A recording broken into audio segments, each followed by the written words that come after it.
الحمد لله رب العالمين حمدا يليق بجلال وجهه وعظيم سلطانه، وأشهد أن لا إله إلا الله وحده لا شريك له، له الملك وله الحمد وهو على كل شيء قدير. وأشهد أن سيدنا محمدًا عبده ورسوله صلى الله عليه وعلى آله وأصحابه وسلم تسليمًا كثيرا. أما بعد، أيها المسلمون، اتقوا الله تعالى وتدبروا قوله حيث قال: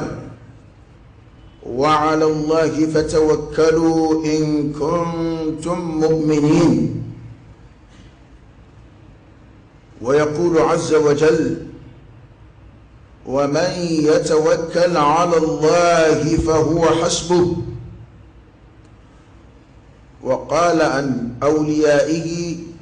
إذ قالوا ربنا عليك توكلنا وإليك أنبنا وإليك المصير. وقال لرسوله صلى الله عليه وسلم: فتوكل على الله إنك على الحق المبين. وقال: فإذا عزمت فتوكل على الله إن الله يحب المتوكلين. وقال تبارك وتعالى: وتوكل على الله وكفى بالله وكيلا. اللهم اجعلنا من المتوكلين عليك حق التوكل. أقال فكاتنك ولمن دونك على بركة. الحمد لله تنوب علي رب العالمين دافع بلا ممسد. الحمد لله تنوب علي حمدا تنونا يليق بجلال وجهه وعظيم سلطانه. تنومي ناني الله تعالى كبنيك كان نانا ككلنجيك كان وكو أمشيريا كروكريا على كلباديك وحده لا شريك له، على كلدو فرنغند على له الملك مري على تيه وله الحمد تنوب عليه وهو على كل شيء قدير. سبق عليه فبك لك وقوى بشريا كروكرا على كركة تشديك صلى الله عليه وآله وسلم. فكشن ما تشامين على فاقو جيد على كركة أنا صديو أني أجنيون أني ما من تقرأ أولو نفع شنغا فكتاسي القيامة سنة سلمة. اللهم لك الحمد كله ولك الشكر كله وإليك يرجع الأمر كله. أنت كما أثنيت على نفسك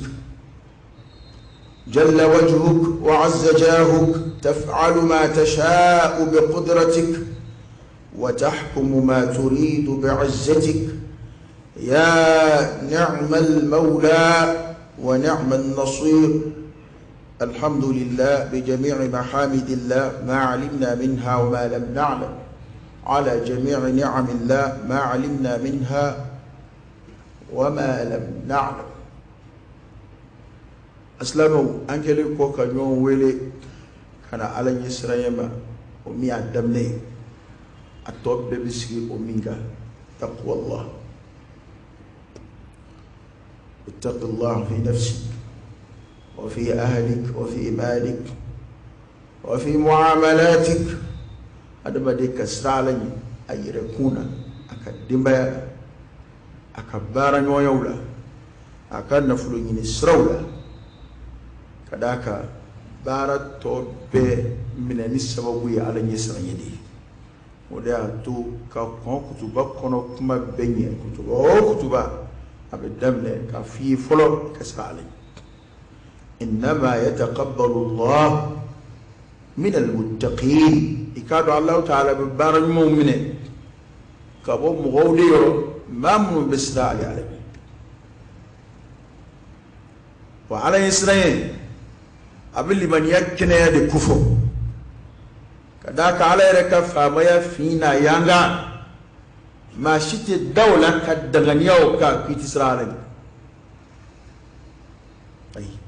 ودعت عليه دنبوتان وإنما يخشى الله من عباده العلماء كو جومنو يعلي على الدم doni baya ote kala chaya gwanzai mamu ya ala don ka ala ka bunya don ka Allah ta'ala ka sidon ala bi jodamu na joye ku don ku de bisrali ala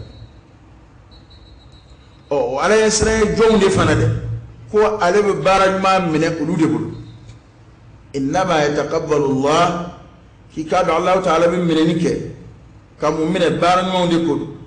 من المتقين كابو أن يسنى جون ديكول أو أن يوم ويلي كنا أو أن يسنى ما وكو أن آية دو كنا آية منو آيات التوكل جيجي سما على لا آية وديدو التوكل كي جيجي تا علىك ويلي من يبون دو دوي bunda min na fanga doyara ma chama yorobi Allah fura ma chamana so itsiga ke mu'mini yumai abada nati itsiga ke islami yumai abada nati tawhidu min namba kufadu ala kilibandiyai otinye ibulu abada ni ka jigita ala kamanye jonka jigida alaka ado fedo nyamini do ombulu ya ojme al asbab ala sababu mununda ni adama de hakli bisama ka fo nimshika keni ngoyin sababu ala reka dalla kambe sababu munu sharia so me sababu munu do ko do yete madda ile de aramba fo febe ma yago so ko kufoiti keni sababu te sababu nyuma na juguma be dama ka kan ya ngakuma kanto ala ire sababu mundi ama kan shuka ke ku kelika amma go ketola an nyene ma ya ko dilatola o sababu nunu oni jigida alaka o nyami mo do gulu ato iba me dowda kamba fikani jigida fe wore ka ko ka soro ikam mobili klibi kuna ku jigiba ka ka mobili buli ko war bi kuna ki jigiba ka kibna ta sanike la'alla kumi abara do bi ru ya da madiya matabulu ba wana ngara jigibi siga fo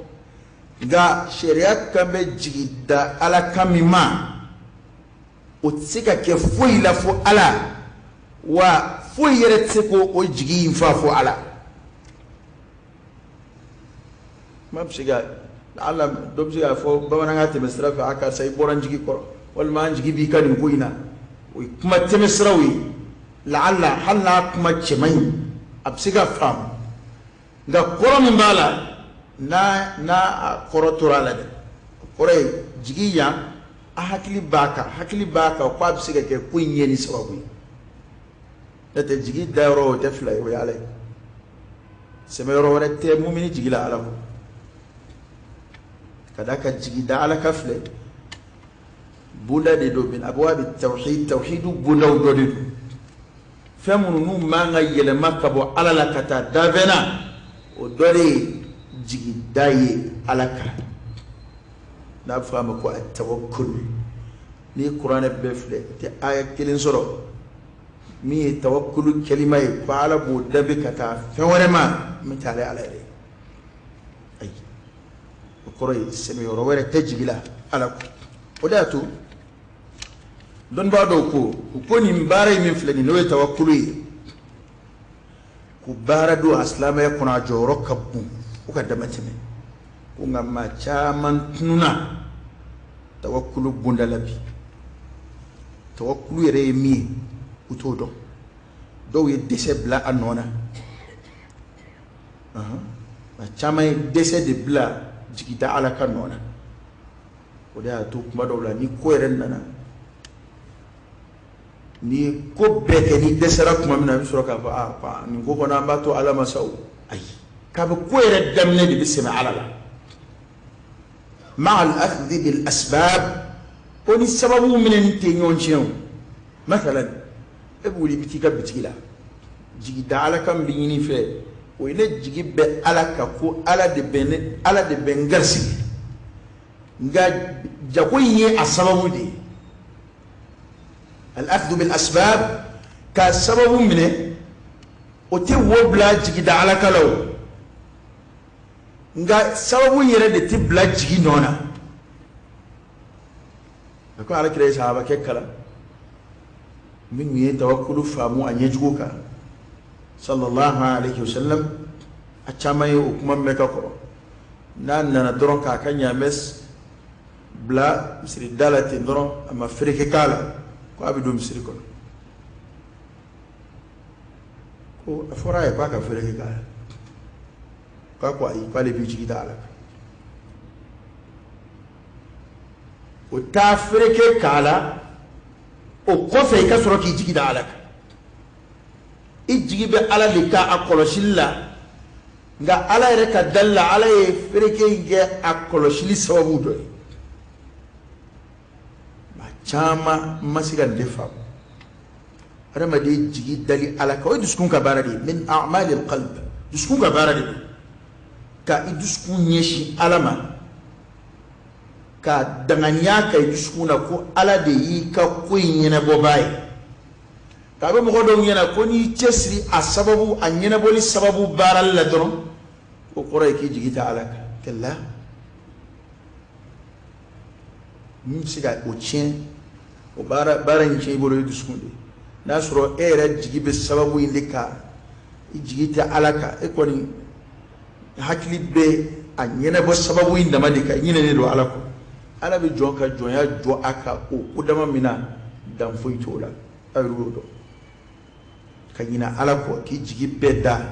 kunyene bo chugo da maka no ko be taki dan ka taki don rodna yere te cin sababu foi do ala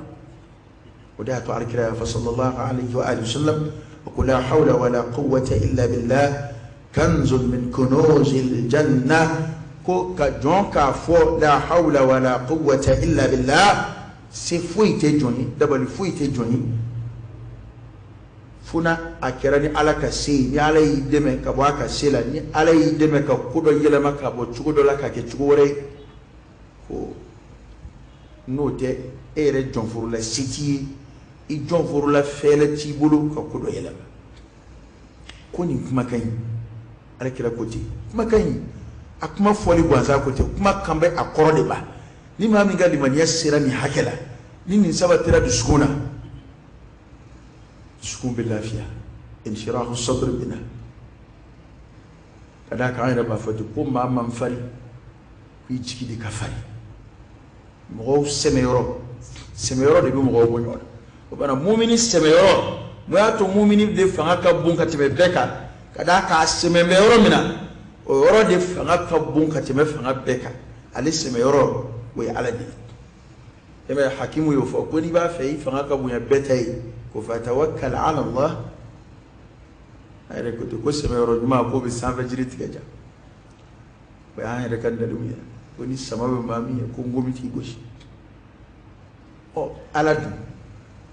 ni mami alabla jisuna ka ni lo iduskun lo ala de la sababu nunu luka kinye koro mujarradu asbab sababu ye gwanzan ala ka sibaya krefe kada ka ale de sababu red labai musabbibul asbab ko bi nyana boni sawmu o ko ye ala ka ko dlalundi mado abu ko do re nyana bo ka soro sababu minunte وكتشالك دل bana do be afara ko fura kan ya mai bo be kala masigi ni sababu ni do be singa akota ka bikati ni ala ka jin no koray ala ka deme de nana o de ato don bo ba sabati ka fo mu'minin gon maere anga to hakilla hali jibi min go boli minge ana we ala nodi hali dumini ka kongo bo aba bo ni ala de manu kuma dobla mamunu tesla ba fam waka bu wakili maga chendo de parce que na many fedo fien do be adama de dobla nga wallahi docteur ta sabawi masalan go mo do nyela je fo fe mi ma balika yelike o shita ti nyela ati yelike o bu chugumina ma do be loko bula nga docteur resrafe sababu ma balika menike o shitula o ti menike فتبارك الله أحسن الخالقين bana ko ma chaman filla o bondaina ulu ya fle ni desara kuma mina kasoro o tede ko tawakkulu yere don boko ko nisfu din ko dinet lanche de jigi dali alaka ko e dinet lanche atot lanche do kabfu ma al inaba tafsir kala sura la ko sharhu akwa kuma fla dun quraidi tawakkulu wa al isti'ana billah tawakkulu korode e jigi dabe ala de ka ki deme kuina oye tawakkulu oye isti'ana bunay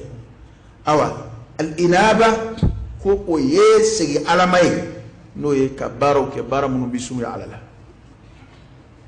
al inaba korey tawakkulu oye isti'ana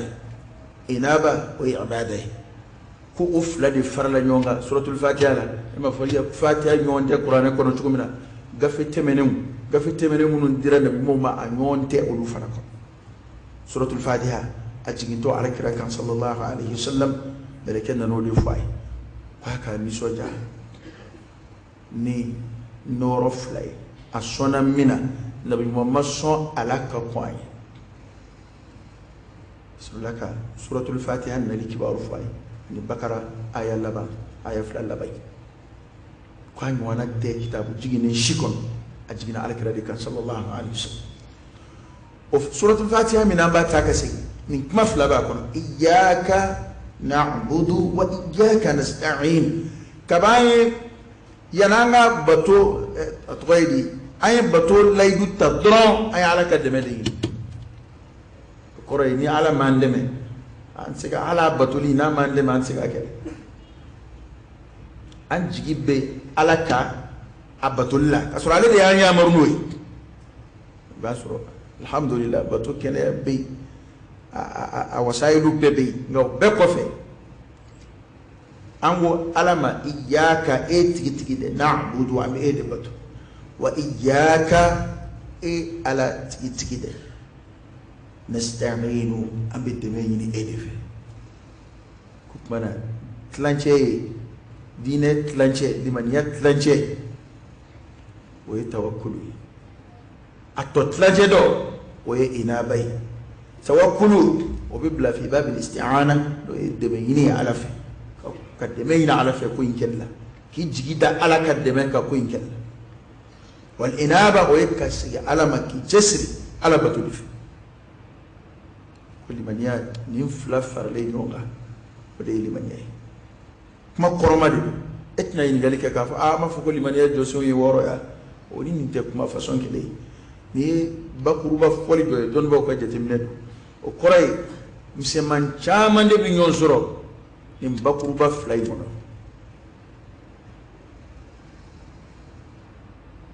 ni an la jebi at-tawakkul ala Allah afanga doyara sala bawla de afanga doyara de adama de rabita alayyi aka kula kuma mina anfaya o ba soro ay febeke aduna dabefe ya alakira sallallahu alaihi wasallam ya ka blasra likon lagi aketoka ayre naga koro sahaba blasra ay mufai aka sahaba أما المرء وإذا سألت فاسأل الله وإذا استعنت فاستعن بالله كوني بدلك كالا دي ني بدمين كي كاي على دي ربي على دي لبا يعمل إلا من رحم الله فعلى هنا ما كان يقدم سورة على جن ما دوت منه هل نتلو نقرأ على دي تغفر وكقوم سمانا بابا وبعلى دي فلوي sababu koni ye gwanza de yubulu sababu lama we adama de Allah dawi wanga be sababu ma fana we ala sababu munum bla kene kan sababu woni sharia sombe du ni tara du gobula la be tawakkulu kelin we bi ka ala de we alakira sallallahu alaihi wasallam hali alabatul laka alabatu kanye ako sahaba ke ma kana selio seli kofe kana nyina abada ka fa allahumma أعني على ذكرك وشكرك وحسن عبادتك دي على ندم إكوسمنا ندمك إكوسما ندمك إبركدا ندمك بطو كاني بطو تقول ما ندمك ولا وداتو كودنا وكو من العلماء كوجي سمد دما دوبي وشيت كودنا وكاجي سمي حتى أنا ركجت من أولا ما دول باسورة دوبي على ربنا نتيجي دم أشيكا نتيجي على دكار تانجي نكنة بي كوي ماشي فندون بوكو كوك منا أبو كومي إشارة بالك كمينا حتى أكاد أجي دلك أكنة دو بي باو تانكي أونغا كارسا بي نكارسا كون بي فوي ماشي شو كون تقولي كارسا بسيكا بوي awa dotay ko ni ka kene ko fuy machin la ibe ala tanu kene ka la jigiti daka be ala tanu fenga femi ni magonyena ndo ka asabatil na jidili ni ala fe ga ti jigi daka de adama de mana jigi da fenga ala jigida ala kanywana atemay jigi be waro وتوكل على الحي الذي لا يموت اسمي ينمن من ناتسا اسكي ني اسمي فيو فنا مين دي علي على جي سمي على لا تشولا ابو كوم لا فوليا سمي لا فولينا فغاتا شيلا فغاتا فلا شيلا دافي ماني جي سمي دافنا فغاتا فلا شيلا فغاو بيبو رمنا ودي جيجو سمي روي وي علي روي ودا تو اي ايه فون فنكلا ايه بدي كو كجيدا عليك ايه فولو وعلى الله فتوكلوا ان كنتم مؤمنين اي اجيد سمي على لا اي اجيد عليك ني سوره المؤمنين ناكا لمن يجي لمن يبوندا دي دوكو ودا تو ان دون بادو اسباكا غفي كونو من جورو كبو فكاساد اوجمي انشا من بي فرقلو لبارو ام دوكولا غات سكون كبارا دي بي اعمال القلب اودكا جله نيره ما كتم فرقلو كبار تما سيلي دوبزي araka kemeni kwa araka kemesili akene bala ka a sujuduna rukuna kelina afarfuni afarbisala nga atsiga arakan flake ni duskun nyema ka duskun yeshi alama ka khushu bara silla kumi alama go bara chuma atsiga arakan flaforiti na farkulu bisiga kemeke to duskun de ka baraka gele yo mushkila fena anga nyema la kamba bisiga na duskun de al iman billah duskuna kodi الإيمان بالغيب على فمن ندعو كفانا الدولة تسكون دي بابارك كالدغنيا على كل تسكون دي بابارك فتسكون كأوي تسكون كبارو دي نيجو تسكون دي بابارك كما كورو دي تسكون كبارو دي فلا تسكون كبارو أولو دي كجلة كتبه فرقولو كبارو كما نسرو أي مؤمني أي أجي دا عليك أي أفو فتكو ولا ومن يتوكل على الله كوني مؤمن دون يسمع على لك يسكت له على لك فهو حسبه على دياته وسبعه على دياته وسبعه أليس الله بكاف عبده بلى على يريني كونك على تاكا جون وسوا على تجون بوا القرآن نسوي يا كلمة فبلا شندو على بجون وسوا أو أي على جون مونتن أنا ربا فتشوفنا لوي والجود يرونيكو الأولياء على نيوم الله تعالى كوليو أنا فتي ودي فهم كدي على كولجو على يوم موتو كم غودي دو مامون وباف ربنا أنت على عليك توكلنا أوني أنزم إيه على لا وإليك عنبنا أم سجلك تائي على من نيجيني لبرنمو وإليك المصير وسيروي إيه على ديروي أم ما أدون فانسكي تدو كتائي على ميوتو تكوين بمسيجل لنفسه أم ما أدون فانسكي كتائي على كوني على كوالجو وبلوني مكامي ويني أم ينسمي إيه على لا أم سجل إيه على مني بتولي أنا دون وكو كودي دانفراي مؤمنين منافقون كافرين يونشي دانفرا من بي ko mu'min ya korate ko mu'min tiga fille ta ka fille ta roja andilla ka ko ni fa mo mu'min be ko min ye bagasiri bolola yeso siri bolola asiri ko kain aba bolola abituka ngauna tabe kuma do abingana kata dasi fedo mama nga dasi femunuma ngabilaba abisigi kana bolo kerefe anona de inaba misali ka ama munafiqu kafiri oye obe bolo de bon ma ni bolo bita wala be juru tigere tano ni baga yo ke segilita kono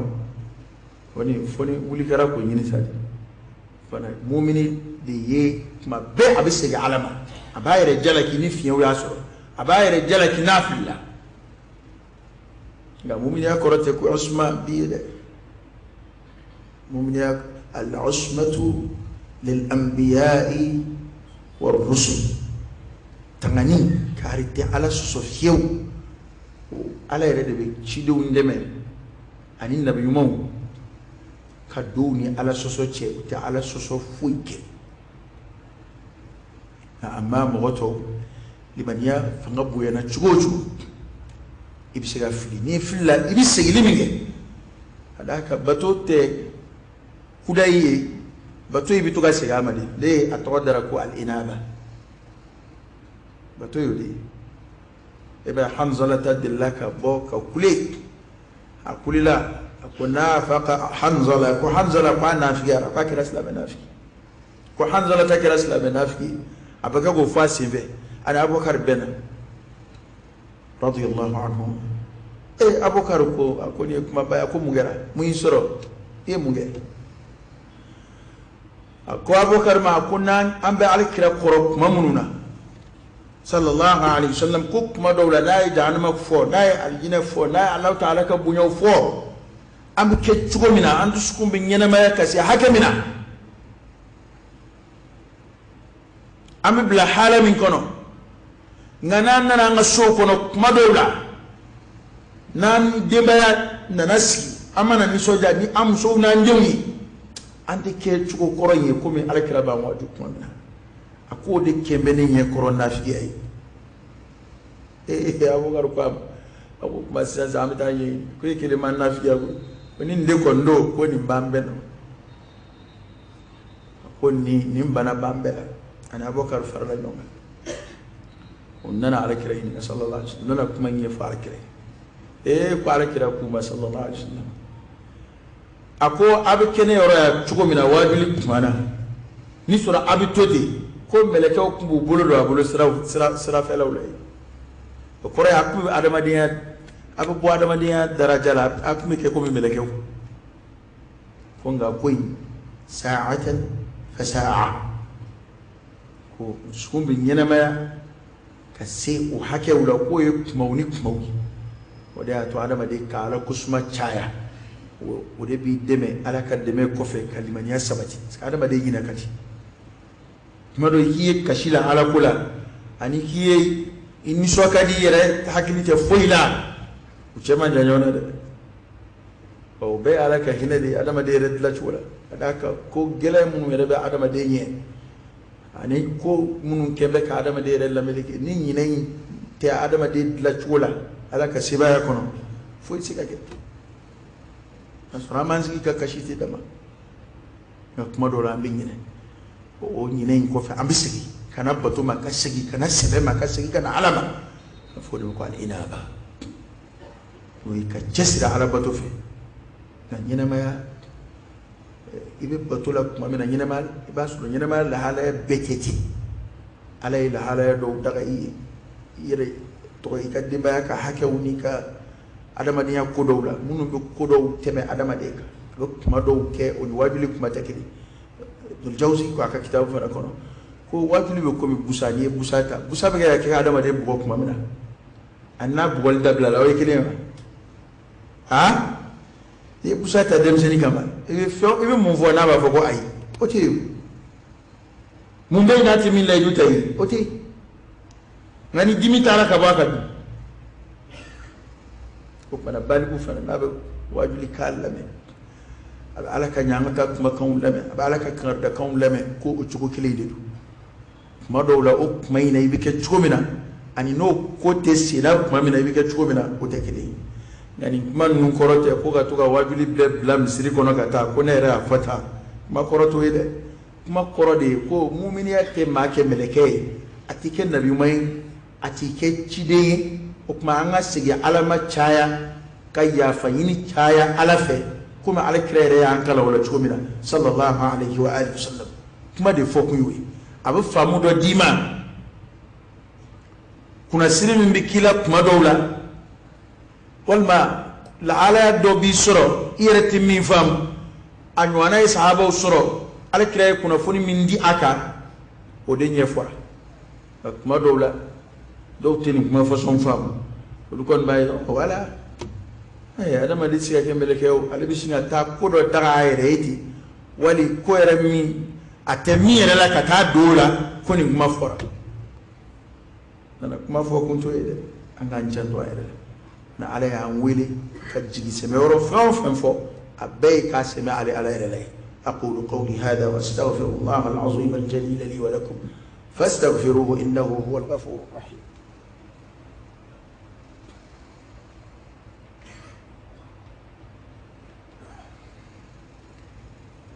الحمد لله رب العالمين حمدا كثيرا طيبا مباركا فيه وصلى الله وسلم وبارك على سيدنا ونبينا وشفيعنا وحبيبنا محمد وعلى آله وأصحابه وسلم تسليما كثيرا آية منكجة عليك لك هذه السر صلى الله عليه وسلم أبوك كما كنت وحدثينا عليك صلى الله عليه وسلم دونه ay tawakkulu nafafo ka bunyafo ka samanje fo loyi donc discours dlo alala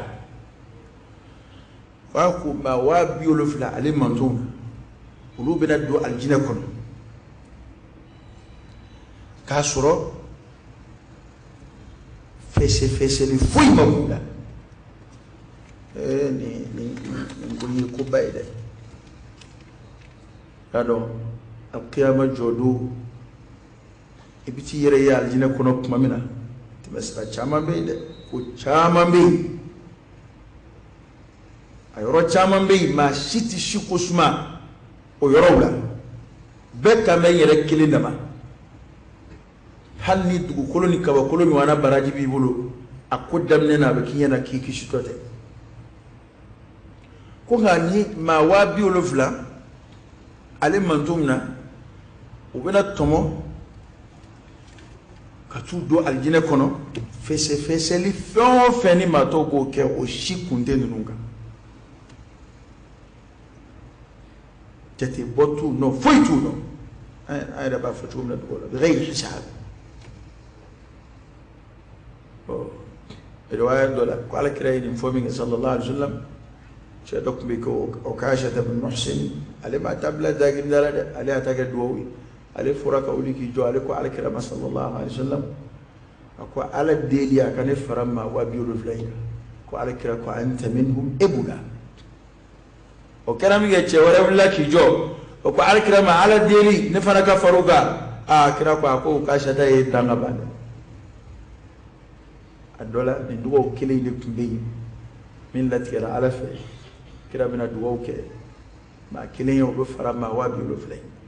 ko kira ko o ka shada e danga ba amma sunga ko indaile afoni mama wala abafu ma anta minhum ay adana ko ashata kelima amma ko alkira kuma informi sallallahu alaihi wasallam na dona sono sahabo ya la kale kulu tura be keka wakili jagabo ni ngue mo jumewi mo ka do aljine kono fese li tu dala go foitu dala ko numi junu o do ko basoro balgu munu be kulu ko ngandew am tubira ka bobol soni fewna kana basura munu wolula islamaya kono ka qur'an ne kala ka tuwara kira no nyami foytu ko ko le basuru do ko ay basuro muhajiruna do ko ay ansar munu ala kira deme ninu kanna beyta fo المهم وتراك تشوفا كما ينوير يا فتي ابسو ما كان مغول نولي ابسو ما كان مغول وعلى كرا بورامي كرا دي سورة لك كما فوتي كرا نانون سورة بي كيكا نون سوسو ما وابيولو فلاي موجمون وعلى كرا كو أمة صلى الله عليه وسلم هذه سيدنا بخاري كون هذا مسلم كون وهم الذين لا يسترقون ولا يتطيرون ولا يكتوون وعلى ربهم يتوكلون كور نيم غدنو يم غودي سالو الفلو يارو كا يني ما في نان يورو يسالو او مي ادم دي مغو جولي بلا دوغماي مغولا دو وحلو توكي وتسالو يني كما في رواية بيكو لا يرقون دون بوكو مساح كو تعالى اسكي على كراي صلى الله عليه وسلم اي مو سالو مولي سلف مولي موميون سالو كو حلني بيولو فلاي وتي سالو لدي نيني ngani moya isalu ayre kabaire or anana so imangina re qur'ana ayo kala kisalu ko otala o ti bo biolo flaim ko ngawere de tayini ko to fonyini ma fe huka ko beseme ala la aqba bana fitiri halu banana halika fonzalo kuto fomai wala yatatayyarun ku tire bisigi foila ara alkira yo sallallahu alaihi wasallam ako tire kato afo ni tire de ni ngani tire benna ko amsa a bana dobe skumpela ko nga jigi sema ala le ba takabu o korey take ete cide ete na ko do ni ko do bensema façon do mana kedron automatiquement abina ikono ko ko chama be dam so kuna to kabini muso in furule ne gerata kabini le worola ne gerata kabe karsa solla ka dunga akerata ona yano wada to shera abai jigini mi ga adama de kono shera ta giringi nom no wala ibina a waliyali min gesla shera bi nom no wala wada ta kiro walakin yudhibu tawakkul ki jigida alaka katte mai cife ko de be ko inta ka boy masalan fora mo aulada lakum au ba fa ka foni ni isullaka ni manga me wal may isullaka ni kono yi wal may ini ni bena asuguti ja ngaka ni ka sugu jode bwaba e boni ayi haklay tuni kono halle ka aklate ere tinta fo ka jigi kono ngak may won be a jigi ni kono mu ba ta ka boy ti cife ko de sai sema alala ima srantere ana ode ake farai ode ba to ajigini min kedi kono cherati no no ngani ye a wale adu ajigina ye kono fana ya wale ya no kuma chama ban fe anda mate ka jahiliyat lila ni kuma wana chama ku arabu fi بدو سوما نو بورا كوبتا تامنا لا على دو بينو كره درو بتاما بوام لا على دو بينو كره درو بتاما بوام أو من كو وتتريكه رو تريك كما فنا فنا كبو أم فيا جانغو مقدو كلا كلا كما دولا دو يردو كو بيدا مسودو فروليبنا كمان نانا نينجرا دو رek kabe muso ma furu do be tamashin do fala ni muso fa so furu ni mi gada kup mana nunu tetere mo tetere la de ute be febbe jigiya kabo ala de yoro ube ko be bunya sigi ala de mo skud lo ne do ala wala yatatayarun wala yaktawun wa furakal nasra do ma chamanta do ngal sabu so mo fi adoni ku to fanake ko do di ka tasma ke ga furakal ke okay julu jinna wa tasma ke furakal ke kayu wala yaktawun ملما هو على ربهم يتوكلون وسمني دو ملا وجيدان بألكا 100% ألكا دا 20 كو فويلا ودسكون دلوني دو ألالا وكا كوبلا فانا نيادا ما درجة يدي إن كورتي كو مغويني يحرامي أكورتي كو تشيفوي ما يحرامي nga ma wabiolo vlain ko amodi edeti do mo ko nobli no dum bi gambara ha iba yini mo fa inzalo ibi mo do fo mo ibi chido ngena a biolo vlain etolu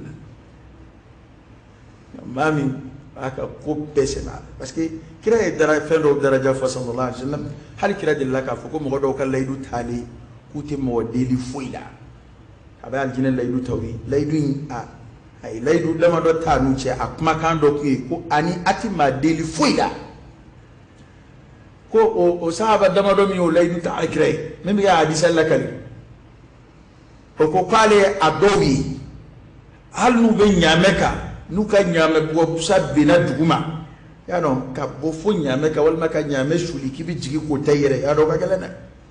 nga halika fo dem seni manga busa tagadiya nyameka kuma ke fuka tasuka sa وليدو ينكرو سيليكا انا كودو بي ولونو جورودو اسلامير